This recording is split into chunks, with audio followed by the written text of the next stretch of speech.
Good morning students.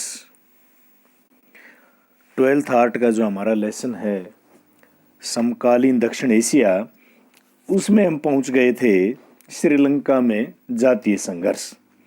उसके पिछले भाग में हमने किया था, उससे आगे हम चलते हैं। आज़ादी के बाद से श्रीलंका को उन दिनों में सिलोन कहा जाता था और श्रीलंका की राजनीति व बहुसंख्यक सिंगली समुदाय के हितों की नुमाइंदगी करने वालों का दबदबा रहा, क्योंकि ये लोग भारत के तमिल और वहाँ के ओरिजिनल सिंगली, इनके बीच में वहाँ पर काफ़ी जाति संघर्ष होते रहे। वहाँ दो तरह के तमिल लोग रहते हैं। एक तो वो जो बहुत साल पहले वहाँ जा कर के बस गए थे तमिलनाडु से, उनको बोलते हैं श्रीलंकाई तमिल। और जो औपनिवेशिक काल में अंग्रेज लेकर के गए थे वहाँ पर गन्ने की खेती करवाने के लिए, उनको इंडियन तमिल कहा जाता है। लेकिन उनका संपर्क भारत के साथ इतना ज़्यादा था कि भारत आज़ाद होने के बाद और श्रीलंका की आज़ादी के बाद भी लोग वहाँ जा कर के बसते रहे। लेकिन आज़ादी के बाद वहाँ की सरकारों ने सारे अधिकार सिंगलियों को दे दिए, जिससे वहाँ के तमिल लोगों को बड़ा दुख हुआ। ये हमने पिछले भाग में किया। श्रीलंका की समस्या भारतवंशी लोगों से जुड़ी है। भारत को तमिल जनता का भारतीय सरकार पर भारी दबाव है कि वे श्रीलंकाई तमिलों की हितों की रक्षा करें। भारतीय सरकार ने समय समय पर तमिलों के सवाल पर श्रीलंकाई सरकार से बातचीत की कोशिश की, लेकिन 1987 में भारतीय सरकार श्रीलंका के तमिल मसले में प्रत्यक्ष रूप से शामिल हुई। भारत सरकार ने श्रीलंका से एक समझौता किया तथा श्रीलंका सरकार और तमिलों के बीच रिश्ते सामान्य करने के लिए भारतीय सेना को भेजा गया। आखिर में भारतीय सेना लिट्टे के साथ संघर्ष में फंस गई। भारतीय सेना की उपस्थिति को श्रीलंकाई जनता ने भी कुछ खास पसंद नहीं किया।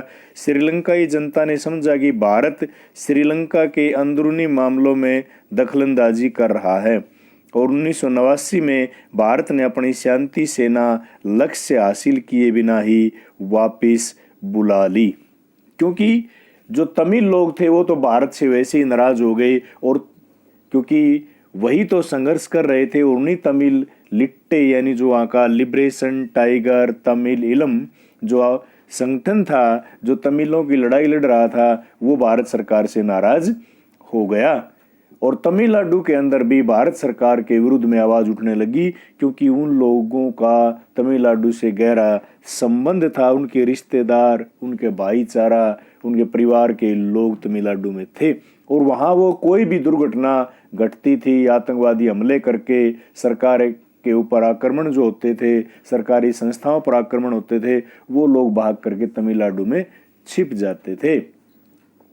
तो इस शांति सेना का सबसे ज्यादा विरोध उन्हीं लोगों ने किया। देखो इस कार्टून में, यह कार्टून शांति वार्ताओं में श्रीलंका के नेतृत्व के आगे मौजूद दुविधा को दिखाता है। एक और शेर के रूप में सिंगली कट्टरपंथी हैं और दूसरी ओर बाघ के रूप में तमिल उग्रवादी, और ये बीच में राजपक्षे जो वहाँ के राष्ट्रपति थे, किस प्रकार से बैलेंस बनाने की कोशिश करते हुए दिखाए गए हैं। श्रीलंका ने इस संकट का हिंसक चरित्र भी देखा। अंतर्राष्ट्रीय मध्यस्थ के रूप में नॉर्वे और आइसलैंड जैसे स्कैंडिनेवियाई देश, युद्धरत देश, दोनों पक्षों फिर से आपस में बातचीत करने के लिए राजी कर रहे थे। अतः सशस्त्र संघर्ष समाप्त हो गया, क्योंकि 2009 में लिट्टे को खत्म कर दिया गया। संघर्षों की चपेट में आने के बाद भी श्रीलंका ने अच्छी आर्थिक वृद्धि और विकास को उच्च स्तर पर पाया है। जनसंख्या वृद्धि दर पर सफलतापूर्वक नियंत्रण करने वाले विकासशील देशों में श्रीलंका प्रथम है। ये वहाँ की सबसे बड़ी खूबी है कि श्रीलंका की सरकार की बात वहाँ के लोगों ने मानी और वो जनसंख्या कंट्रोल करने में अग्रणी रहे। दक्षिण एशियाई देशों में सबसे पहले श्रीलंका ने अपनी अर्थव्यवस्था उदारीकरण किया। गृह युद्ध से गुजरने के बावजूद कई सालों से इस देश का प्रति व्यक्ति सकल घरेलू उत्पाद दक्षिण एशिया में सबसे ज्यादा है। अंदरूनी संघर्ष के झंझावातों को लेकर भी श्रीलंका ने लोकतांत्रिक राज व्यवस्था कायम रखी। यानी इतने संघर्षों के बावजूद भी आज उसकी अर्थव्यवस्था बहुत अच्छी है और प्रति व्यक्ति आय के मामले में दक्षिण एशिया के अंदर सबसे अच्छी स्थिति में आज श्रीलंका है। देखिए, इतने संघर्षों के बावजूद भी इन्होंने अपनी अर्थव्यवस्था को आगे बढ़ाया। और तमिल संघर्ष का एक बहुत बड़ा नुकसान ये भी हुआ कि तमिलों ने भारत सरकार के खिलाफ भारत में भी विरोध किया और श्रीलंका के अंदर भी। और उन्हीं तमिल विद्रोहियों ने 1991 के अंदर भारत के पूर्व प्रधानमंत्री राजीव गांधी की तमिलनाडु के अंदर एक बम लगा करके हत्या कर दी थी। इसके आरोप भी लिट्टे पर ही लगे थे। एक चुनावी सभा के अंदर राजीव गांधी की हत्या की गई थी। ये तमिल आतंकवाद का एक इतना बड़ा विध्वंस भारत के लोगों को भी देखने को मिला। भारत पाकिस्तान संघर्ष में आगे हम देखेंगे।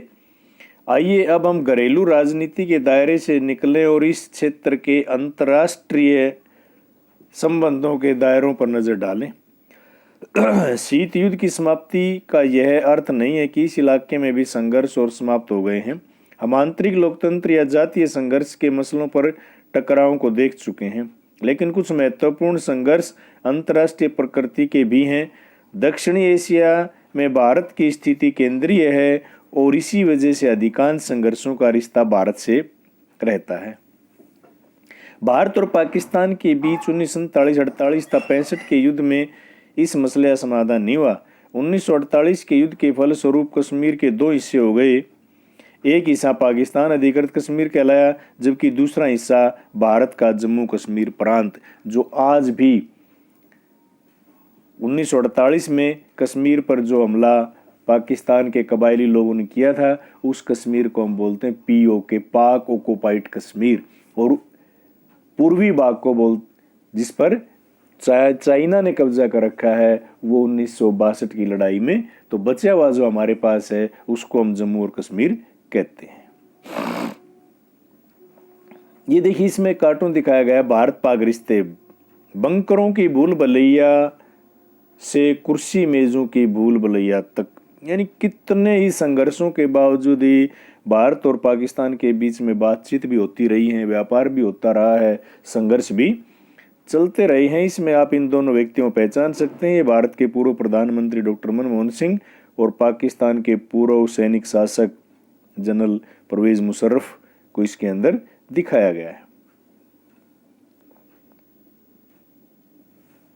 दोनों देशों के बीच एक नियंत्रण रेखा है। 1971 में भारत पाकिस्तान के खिलाफ एक निर्णायक युद्ध जीता, लेकिन कश्मीर मसला अनसुलझा ही रह गया।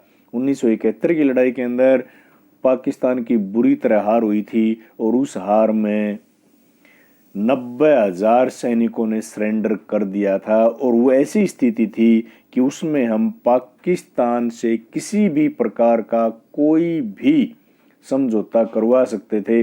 पाकिस्तान हमारी हर बात मानने के लिए मजबूर था, लेकिन उस समय भी चूक हुई और कश्मीर मसले को हम नहीं सुलझा सके। तो अगले भाग के अंदर हम पाकिस्तान और भारत के बीच में जो मुद्दे हैं और जो समस्याएं हैं और आज तक वो चल रही हैं, उसके बारे में पढ़ेंगे। Thank you.